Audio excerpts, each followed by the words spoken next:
Hi guys, welcome to short story powered by spotlight studios. Short സ്റ്റോറിയിൽ നിന്ന് നമ്മൾ പറയാൻ പോകുന്ന സിനിമ റെഡ് റൂംസ് എന്ന് പറഞ്ഞ ഒരു ത്രില്ലർ ഫിലിമാണ്.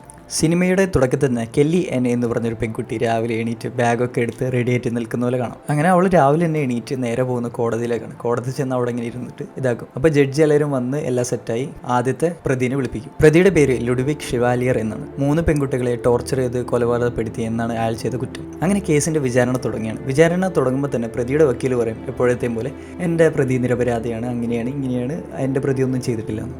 അപ്പോൾ എതിർഭാഗം വക്കീൽ പിന്നെ പറയാണ് ഇവൻ ഒരു കഴുകനാണ്, ഇവൻ 3 പെൺകുട്ടികളെ ബ്രൂട്ടലായിട്ട് കൊന്നു, അങ്ങനെ കുറേ കാര്യങ്ങൾ ഇയാൾ ചെയ്തിട്ടുണ്ട്, ഇയാൾ വളരെ നീചനാണ്, അവരുടെ ഫ്യൂച്ചർ തന്നെ ഇല്ലാണ്ടാക്കി, അവരെ തന്നെ എന്താ പറയുക വളരെ ദാരുണമായ അന്ത്യമാണ് ഇയാൾ ചെയ്തതെന്നൊക്കെ പറഞ്ഞിട്ട് ഭയങ്കരമായിട്ട് അവിടെ ക്രോസ് വിസ്താരം നടക്കുകയാണ്. പിന്നെ വേറൊരു കാര്യം കൂടി എതിർഭാഗം വക്കീൽ പറയാണ് ഇയാൾ റെഡ് റൂമിൽ വെച്ചിട്ടാണ് ഇവരെ കൊന്നത്. അതായത് ഡാർക്ക് വെബിൽ റെഡ് റൂം എന്ന് പറഞ്ഞു കഴിഞ്ഞാൽ റെഡ് റൂമിൽ ആൾക്കാരെ പീഡിപ്പിക്കുന്ന, ആൾക്കാരെ ടോർച്ചർ ചെയ്യണതൊക്കെ ലൈവായിട്ട് കാണിക്കുന്നതാണ് റെഡ് റൂം. അങ്ങനെ അതേപോലെ ഒരു റെഡ് റൂമിൽ വെച്ചിട്ടാണ് ഇവരെ കൊന്നതെന്ന് പറയും. മാത്രമല്ല ഇത് കാണാനായിട്ട് ആളുകൾ പൈസ കൊടുത്തു വരെ ഇരിക്കുന്ന കാര്യങ്ങളുണ്ട്. ഇത് ശരിക്കും ഉള്ളതാട്ടോ, നമ്മൾ സിനിമയിൽ കാണുന്നില്ല, ഇത് ശരിക്കും ഉള്ള റെഡ് റൂം എന്ന് പറഞ്ഞിട്ടുള്ളത്. പിന്നെ എതിർഭാഗം വക്കീൽ പറഞ്ഞു ഞാൻ ഈ വീഡിയോ കണ്ടു, പക്ഷേ എനിക്കത് പിന്നെയും കാണാനുള്ള ഇതില്ല എന്ന് പറഞ്ഞിട്ട് അത്രയും ഭയങ്കരമായിട്ടാണ് ഇവരെ കൊന്നേക്കണമെന്ന് പറഞ്ഞു. എന്നിട്ട് എതിർഭാഗം വക്കീൽ അതിനെക്കുറിച്ച് ഒരു ഇൻട്രൊഡക്ഷൻ കൊടുക്കുകയാണ്. കണ്ണെല്ലാം തള്ളി എന്നിട്ട് വിരലുകളെല്ലാം കട്ട് ചെയ്ത് അങ്ങനെയുള്ള രീതിയിൽ ഒരു ഇൻട്രൊഡക്ഷൻ ആയിട്ട് കൊടുക്കുകയാണ്. എന്നിട്ട് എതിർഭാഗം വക്കീൽ പറയുകയാണ് ഇയാൾ ആണ് അത് ചെയ്തതെന്നുള്ള തെളിവുകൾക്ക്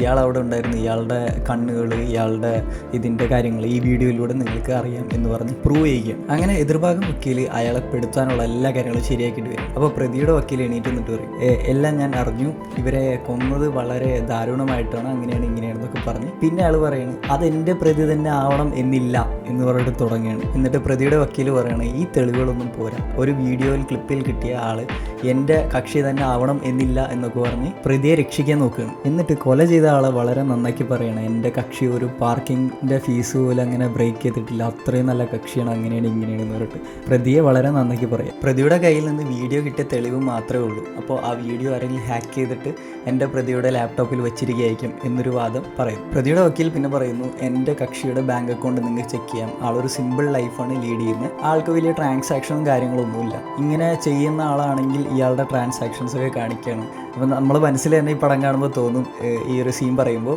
ശരിക്കും ആക്ച്വലി ഇല്ലീഗലായിട്ട് കിട്ടുന്ന പൈസ ഒരാളും കറൻറ്റ് അക്കൗണ്ട്, അതായത് നമ്മുടെ അക്കൗണ്ടിൽ വെക്കാറില്ല, അവർ വേറെ വഴിക്കൂടെ ബിറ്റ്കോയിനോ അല്ലെങ്കിൽ വേറെ വഴിക്കൂടെയാണ് ആ ക്യാഷ് വരുന്നത്. അങ്ങനെ ആ വാദം അങ്ങനെ കഴിഞ്ഞ് പെട്ടെന്ന് തന്നെ എല്ലാവരും പുറത്തേക്ക് ഇറങ്ങി. അപ്പോൾ ഇറങ്ങുമ്പോൾ തന്നെ കുറേ ന്യൂസിൻ്റെ ആൾക്കാർ നമ്മളെ നാട്ടിൽ കാണിക്കുന്ന പോലെ തന്നെ മൈക്ക് എടുത്തിട്ട് മുഖത്തിൻ്റെ അടുപ്പിച്ചിട്ട് വന്നിട്ട് ഒരു കുട്ടിയോട് ചോദിക്കുന്നുണ്ട്. അപ്പോൾ ആ കുട്ടി ബിലീവ് ചെയ്യുന്ന വെച്ച് കഴിഞ്ഞാൽ ഇയാൾ ശിവാലിയ അല്ല ഈ കുറ്റം ചെയ്തത്, വേറെ ആരോ ആണ് എന്ന് ആ കുട്ടി വളരെ അധികം ബിലീവ് ചെയ്യുന്നു. എന്നിട്ട് ആ കുട്ടി പറയുകയാണ് ശരിക്കുള്ള കില്ലർ പുറത്തുണ്ട്, നിങ്ങൾ അയാളെ പിടിക്കണം, ഇയാളെല്ലാം കുറ്റം ചെയ്ത് ഇയാളെ ഫ്രെയിം ചെയ്താണ്, അങ്ങനെയാണ് പറയുന്നത്. അപ്പോൾ നമ്മളെ കഥാനായകനെ അവിടെ സൈഡിൽ ഇങ്ങനെ കാണിക്കുന്നുണ്ട്, അവളിങ്ങനെ സ്റ്റെപ്പ് ഇറങ്ങി പോകുന്നതും അവിടെ എല്ലാം നോക്കുന്നതും അത് കാണിക്കുന്നുണ്ട് ഇടയ്ക്കിടയ്ക്ക്. അങ്ങനെ കഥാനായകനെ നമ്മളെ കെല്ലിയെ കാണിച്ച് കെല്ലിയുടെ അപ്പാർട്ട്മെൻറ്റിലേക്ക് കൊണ്ടുപോകണം. കെല്ലിയുടെ അപ്പാർട്ട്മെൻറ്റിൽ കെല്ലി മാത്രമേ താമസിക്കുന്നുള്ളൂ. കെല്ലി നമ്മളെ സാധാരണ ഒരു ലൈഫ് സ്റ്റൈലല്ല, കെല്ലി എന്ന് വെച്ചാൽ എലോണായിട്ടൊരു ലൈഫ് സ്റ്റൈൽ, ഒറ്റയ്ക്ക് താമസിച്ച് കെല്ലി മറ്റേ ബിറ്റ്കോയിനും കാര്യങ്ങളൊക്കെ ട്രേഡ് ചെയ്ത് അങ്ങനെ ജീവിക്കുന്ന ഒരാളാണ്. കൂടാതെ അവൾ മോഡലിങ്ങോട് ചെയ്യാറുണ്ട്. പിന്നെ അവൾക്ക് ഏറ്റവും ഇഷ്ടമുള്ള ഗെയിം പോക്കറാണ്, അതിലും അവൾ പണം സമ്പാദിക്കാറുണ്ട്. അവൾക്കൊരു AI അസിസ്റ്റൻറ്റ് ഉണ്ട്, നമ്മുടെ ജാർവിസ് പോലെ ഒരു അസിസ്റ്റൻ്റ് ഉണ്ട്, അത് അവളുടെ ഷെഡ്യൂളും കാര്യങ്ങളൊക്കെ നോക്കാനായിട്ട്. എന്നിട്ട് അവളുടെ ഫ്ലാറ്റിൽ പോയി കുളിച്ച് റെഡിയായി അവൾ പിന്നെയും തെരുവിൽ പോയി കിടക്കണം. അതായത് നമ്മൾ സിനിമ കാണിച്ച ഫസ്റ്റ് ഷോട്ടിൻ്റെ അവിടുത്തെ അതേ സ്ഥലം തന്നെ അവിടെ പോയി കിടക്കുകയാണ്. അതെന്താ നമുക്ക് മനസ്സിലാവത്തില്ല. അങ്ങനെ രാവിലെ അവൾ എണീക്കണ നേരത്ത് നമ്മളെ ക്ലെമൻറ്റൈൻ ആ പ്രസിനോട് സംസാരിച്ച് അതേ കുട്ടി തന്നെ ഇവളിങ്ങനെ വിളിക്കാൻ വരും. ഇവള് രാവിലെ തന്നെ വന്ന് ചോദിക്കുന്ന വെച്ചാൽ കാപ്പി കുടിക്കാൻ പോരുന്നതാണ്. അപ്പോൾ നമ്മളെ കെല്ലി പറയും എനിക്ക് കാപ്പിയൊന്നും കുടിച്ച് ശീലമില്ല, എനിക്ക് വേണ്ട എന്നുള്ള രീതിയിൽ പറയും. ഇങ്ങനെ രാവിലെ രണ്ടാളും കൂടെ കോടതി മുറിക്ക് ഇങ്ങനെ കാത്തു നിൽക്കുകയാണ് കയറാനായിട്ട്. അപ്പോൾ ക്ലെമൻറ്റൈൻ എന്ന് പറഞ്ഞ ഒരാളെന്ന് വെച്ചാൽ ഭയങ്കരമായിട്ട് സംസാരിക്കുകയും അവൾ കുറേ അധികം സംസാരിക്കുന്നുണ്ട് ഇവളോട് ഫ്രണ്ട്ഷിപ്പ് കിട്ടാനായിട്ട്. അങ്ങനെ പിന്നെയും കോടതിയിൽ വാദം തുടരും. അപ്പോൾ ഒരു കുട്ടിയുടെ അമ്മ അവിടെ പറയുന്നുണ്ട്, തെളിവുകൾ കൊടുക്കാനായിട്ട് അവരോട് ചോദ്യം ചെയ്യുന്നുണ്ട്. അങ്ങനെ കുട്ടിയുടെ അമ്മ പറയാണ് കുട്ടിയെ ധരിച്ച ഡ്രസ്സ് കാര്യങ്ങൾ എല്ലാം പറഞ്ഞു കൊടുക്കും. ഈ അമ്മ ഇങ്ങനെ കരഞ്ഞു പറയുമ്പോഴൊക്കെ നമ്മളെ പ്രതി അവിടെ ഇരുന്ന് വളരെ കൂളായിട്ട് ഒരു റെസ്പോൺസും ഇല്ല, അങ്ങനെ തന്നെ ഇരിക്കുകയാണ്. കാണുമ്പോൾ തന്നെ നമുക്ക് ചവിട്ടാൻ തോന്നും. അങ്ങനെ ലഞ്ച് ബ്രേക്കിൻ്റെ ടൈമിൽ ക്ലെമൻറ്റൈൻ എന്ന് പറഞ്ഞ ആ കുട്ടി ഇങ്ങനെ പറയുന്നു പ്രതി അവനല്ല എന്നിങ്ങനെ പറഞ്ഞുകൊണ്ടിരിക്കുന്നു. കെല്ലി ഇതിനെതിരെ ഒന്നും പറയുന്നില്ല. അവൾ എന്ത് ചെയ്ത് അവളുടെ മൊബൈൽ എടുത്തിട്ട് നമ്മൾ പോക്കർ ഗെയിം കളിച്ച് കുറച്ച് ക്യാഷ് ഉണ്ടാക്കും. ഈ കെമിലിയോൺ എന്ന് പറഞ്ഞ കുട്ടി എനിക്ക് തോന്നുന്നു ആ സൈക്കോട്ട് ചിലപ്പോൾ പ്രണയത്തിലായിരിക്കും. അതുകൊണ്ടായിരിക്കും എന്ത് പറഞ്ഞിട്ടും, അതായത് കോടതിയിലെ എല്ലാ തെളിവിലെതിരായിട്ട് ഇവൾ പറയുന്ന ആൾ നിരപരാധിയാണ്. അതെനിക്ക് മനസ്സിലാവുന്നില്ല. അങ്ങനെ രാത്രി കെല്ലി അവിടെ കുറച്ച് ഇൻഫർമേഷൻ എടുക്കാനായിട്ട് രാത്രി ഡാർക്ക് വെബിൽ കയറി ഈ കേസിനെ കുറിച്ചുള്ള ഇൻഫർമേഷൻ എടുക്കും. എന്നിട്ട് മരിച്ച ഒരു പെൺകുട്ടിയുടെ ഡാറ്റ എടുക്കുന്നു. ഡാറ്റ എന്ന് വെച്ചാൽ അവളുടെ അമ്മ, അവളുടെ വീട് അഡ്രസ്സ്, അങ്ങനത്തെ കാര്യങ്ങൾ എല്ലാ ഡാറ്റകളും എടുക്കുന്നുള്ളൂ. ആ കുട്ടിയുടെ പേര് കെമിലി എന്നാണ്. അപ്പോൾ കെമിലിയുടെ അമ്മയുടെ ഇമെയിൽ ഐ ഡിക്ക് ഹാക്ക് ചെയ്ത് അവൾ എന്ത് ചെയ്തു, വീടിൻ്റെ പാസ്വേഡ് അടക്കം കണ്ടുപിടിക്കും. അതിനുശേഷം അവൾ കുറച്ച് എക്സസൈസ് ഒക്കെ ചെയ്ത് നേരെ പോകുന്ന അവളുടെ മോഡലിംഗ് സ്റ്റുഡിയോയിലേക്കാണ്. അവിടെ ചെന്ന് അവൾ 2-3 ഫോട്ടോയ്ക്കൊക്കെ പോസ്റ്റ് ചെയ്ത് അവൾ വീട്ടിലേക്ക് തിരിക്കും. രാവിലെ അവൾ സാധാ പോലെ ഇങ്ങനെ സിറ്റി കൂടെ അങ്ങ് നടക്കായിരിക്കും. അപ്പോൾ ക്ലെമറ്റോൺ എന്ന് പറഞ്ഞ പെൺകുട്ടിയിൽ അവൾ വന്നിട്ട് ഇവളുടെ അടുത്തിട്ട് hi hello how are you എന്നൊക്കെ പറഞ്ഞ് വിശേഷങ്ങളൊക്കെ ചോദിക്കും. അപ്പോൾ കെല്ലി ഇതിനെ കണ്ടിട്ട് പാവം തോന്നിട്ട് നേരെ വീട്ടിലേക്ക് വിളിച്ചിട്ടുണ്ടോ, അവളുടെ അപ്പാർട്ട്മെൻറ്റിലേക്ക് വിളിച്ചു. എന്നിട്ട് രാത്രി 2 പേരും കൂടിയിട്ട് പിസ്സ ഒക്കെ ഓർഡർ ചെയ്ത് കഴിക്കുന്നതൊക്കെ ക്ലെമറ്റോൺ തൻ്റെ കഥ പറയും. ഞാൻ ഒരു വില്ലേജിൽ നിന്നാണ് വരുന്നത്. ഈ സൈക്കോനെ എന്താ പറയുക, ഒബ്സസ്ഡ് ആയിട്ട് അവൻ്റെ കൂടെ ജീവിക്കാനുള്ള രീതിയിലാണ്, ആ ഒരു രീതിയിലാണ് സംസാരിക്കുക.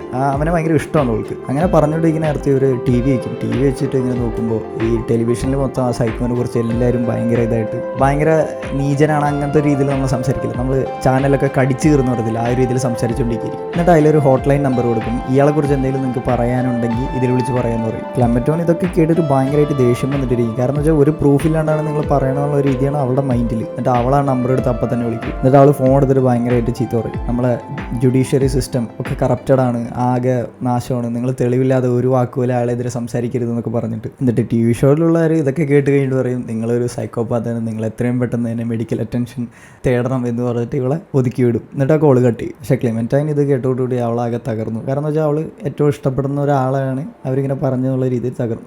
ആൾ ചെയ്തു എന്ന് അവൾ നോക്കുന്നില്ല കേട്ടോ ഇതിൽ. പിറ്റേ ദിവസം രാവിലെ തന്നെ ഇവളിങ്ങനെ ആകെ മൂഡ് ഓഫ് ആയിട്ട് ഇരിക്കുന്ന നേരത്ത് കെല്ലി വന്നിട്ട് പറയും, നമുക്ക് പോയി എവിടെയെങ്കിലും പുറത്ത് പോകാന്നുള്ള രീതിയിൽ സ്ക്വാഷ് കളിക്കാനായിട്ട് ഇവർ 2 പേരും പോകും, ഇവളെ മൂഡ് മാറ്റാനായിട്ട്. അങ്ങനെ 2-3 ദിവസം ഇവർ തമ്മിൽ എന്താ പറയുക, ബോണ്ടിങ് വന്നു. ഇവർ ഫ്രണ്ട്സ് ആയി തുടങ്ങി. കെല്ലി ഇവളെ കൊണ്ടുപോകും, ഇവളാണെങ്കിൽ എൻജോയ് ചെയ്ത് തുടങ്ങി. കെല്ലി പിന്നെ തന്നെ മോഡലിംഗ് സെക്ഷൻ അവളുടെ കാര്യങ്ങളെല്ലാം പക്കയായിട്ട് നടത്തിയിട്ടാണ് ഇവളുടെ കൂടെ നടക്കുന്നത് കേട്ടോ. അങ്ങനെ പിന്നെയും കോടതി മുറിയാണ് കാണിക്കുന്നത്. കോടതി മുറിയിൽ പിന്നെ കേസിൻ്റെ ഈ വീഡിയോ, അതായത് ബ്രൂട്ടലായിട്ട് കൊന്ന വീഡിയോ കാണിക്കേണ്ട ദിവസമാണ്. ആ വീഡിയോ അത്രയും പ്രശ്നമായതുകൊണ്ട് തന്നെ, അതായത് അത്രയും ബ്രൂട്ടലായിട്ടല്ല കൊല്ലുന്നത്, അതുകൊണ്ട് തന്നെ വേറെ ആർക്കും ഇത് കാണാൻ പറ്റത്തില്ല.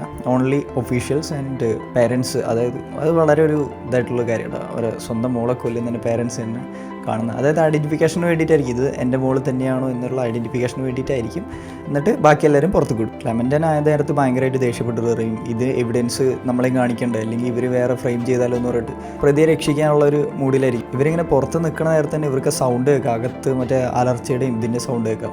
അപ്പോൾ കെമിലിയുടെ അമ്മ പെട്ടെന്ന് തന്നെ അവിടെ നിന്ന് ഫ്രസ്ട്രേറ്റഡ് ആയിട്ട് ഇറങ്ങിപ്പോരും. ക്ലെമന്റൈൻ പറയുന്നത് ആ സൗണ്ട് കേട്ടിട്ടെങ്കിലും നമുക്ക് ഐഡൻറ്റിഫൈ ചെയ്യാൻ പറ്റില്ല, അതായത് പ്രതിയുടെ സൗണ്ട് ഐഡൻറ്റിഫൈ ചെയ്യാൻ പറ്റില്ല എന്ന് വയ്ക്കുമ്പോൾ കയ്യിൽ പറയും അതിൽ സൗണ്ടൊന്നും ഇല്ല എന്ന് പറയും. അപ്പോൾ ക്ലെമന്റൈന് മനസ്സിലാവും ഇവൾ ഓൾറെഡി ഇത് വാച്ച് ചെയ്താണെന്ന് മനസ്സിലാവും. എന്നിട്ട് കെയ്ലി പറയും, ഞാനിത് ഡാർക്ക് വെബിൽ നിന്ന് കണ്ടാണ്, അങ്ങനെയാണ് കാര്യങ്ങളൊക്കെ പറഞ്ഞെടുക്കും. അപ്പോൾ കുറച്ച് നേരം കഴിയുമ്പോൾ ആ റൂമിൻ്റെ ഉള്ളിൽ ഓരോരുത്തരും ഇങ്ങനെ തല ഇറങ്ങി വീണൊക്കെ കാണിക്കും. കാരണം അത്രയും ഡാർക്ക് റൂം എന്ന് പറഞ്ഞാൽ നിങ്ങൾ വിചാരിക്കുമല്ലോ, അത്രയും ബ്രൂട്ടലായിട്ട് തന്നെ അതിൻ്റെ ഉള്ളിൽ കാര്യങ്ങൾ ചെയ്തുകൊണ്ടിരിക്കും. അങ്ങനെ അത് കണ്ട് കെയ്ലിനെ നോക്കിയിട്ട് നമ്മുടെ ക്ലെമന്റൈയുടെ ഡയലോഗ് എനിക്കത് കാണണം. കെയ്ലി മറ്റേ കൂളാണ്, ആ ശരി ബാ എന്ന് പറഞ്ഞിട്ട് ഇവളെ വിളിച്ചുകൊണ്ട് പോയിട്ട് അവിടെ ചെന്ന് കാണിക്കും. അങ്ങനെ ആദ്യം ഇവള് ഭയങ്കര ധൈര്യം സംഭരിച്ചൊക്കെ ഇരിക്കുമെങ്കിലും പക്ഷേ കുറച്ച് കഴിയുമ്പോഴത്തേനും ആശാൻ്റെ കൈ വിട്ടു പോകും. കാരണം എന്ന് വെച്ചാൽ അത്രയും ബ്രൂട്ടലാണ്. അവിടെ ബ്ലഡ് ഫുള്ള്, നിങ്ങൾക്കൊരു സീനിൽ ഇങ്ങനെ ആയിരിക്കും ബ്ലഡ് ഫുള്ള് ഇങ്ങനെ ഇതായിട്ട് ഇരിക്കും. അപ്പോൾ ആ നേരത്ത് തന്നെ ക്ലെമന്റൈൻ ഇങ്ങനെ നോക്കുമ്പോൾ കയ്യിൽ പോസ് ചെയ്ത് വയ്ക്കും, എന്നിട്ട് കണ്ണ് കാണിച്ചെടുക്കും. അപ്പോൾ ഇത് ക്ലെമന്റൈൻ ഏകദേശം മനസ്സിലാവും ആരാണ് കൊന്നതെന്നുള്ളത്. കാരണം ആ സൈക്കോടെ കണ്ണ് പോലെ തന്നെയാണ് ഈ വീഡിയോയിൽ കാണുന്ന കണ്ണ്. ഇത്രയും വലിയ അപ്പാർട്ട്മെൻറ്റ് ഉണ്ടായിട്ടും 2 പേരും ഉറങ്ങണ തെരുവില്ല കേട്ടോ. എന്നിട്ട് ഇവർ ഉറങ്ങാൻ പോകുന്ന നേരത്ത് ക്ലെമന്റൈൻ പറയും, ഞാൻ നാട്ടിലേക്ക് പോകുന്നു, എൻ്റെ മൈൻഡെല്ലാം പോയി. ഇയാളൊന്ന് ഉറപ്പിച്ചല്ലോ, മനസ്സിലായപ്പോൾ ആൾ തകർന്നു പോയി. അവൾ പിറ്റേ ദിവസം കോടതിയിൽ കയ്യിൽ അവിടെ ഇരിക്കുന്നുണ്ടാവും. അപ്പോൾ ഇത് ഡാർക്ക് വെബിൽ എങ്ങനെയാണ് ആക്സസ് ചെയ്യണം എന്നൊക്കെ പറഞ്ഞു കൊടുക്കായിരിക്കും. ഡാർക്ക് വെബിൽ ആക്സസ് ചെയ്യണം ടോർ എന്ന ബ്രൗസർ വഴിയാണ്. പക്ഷേ പണ്ടത്തെ ടോർ ബ്രൗസർ എന്ന് പറയുന്ന സാധനം ഭയങ്കര സ്ലോ ആണ്. നമ്മളെ ക്രോം പോലെ ഓപ്പൺ ചെയ്ത പോലെ ഒന്നും സ്പീഡ് കിട്ടത്തില്ല, ഭയങ്കര സ്ലോ ആണത്. പക്ഷേ ഇപ്പോൾ അതിൻ്റെ നെറ്റ്വർക്ക് വളർന്നു, അതിൻ്റെ കാര്യങ്ങൾ ഇതായി, അതിൻ്റെ പേയ്മെൻറ്റൊക്കെ ക്രിപ്റ്റോ കറൻസിയിലായി, അങ്ങനെ കുറേ കാര്യങ്ങൾ ഡെവലപ്ഡായി. അങ്ങനെ അന്ന് രാത്രി കയ്യിൽ ഒരു അനോണിമസ് ആയിട്ട്, അതായത് വേറൊരാളായിട്ട് ഇങ്ങനെ ഡാർക്ക് വെബിൽ സംസാരിച്ചുകൊണ്ടിരിക്കുകയായിരിക്കും. എനിക്ക് ആ സാധനം വേണമെന്ന് പറയും. അപ്പോൾ അയാൾ പറയുമ്പോൾ ആ സാധനത്തിൻ്റെ പൈസ വലിയതാണ്, അങ്ങനെയാണ് ഇങ്ങനെയാണെന്നൊക്കെ പറയും. അങ്ങനെ അന്ന് അവളുടെ ഡെയിലി റൂട്ടീൻ പോലെ തന്നെ അവൾ എക്സസൈസ് ചെയ്തുകൊണ്ടിരിക്കുമ്പോൾ അവൾക്കൊരു കോൾ വരും. അവളുടെ ഏജൻറ്റിൽ നിന്നാണ്.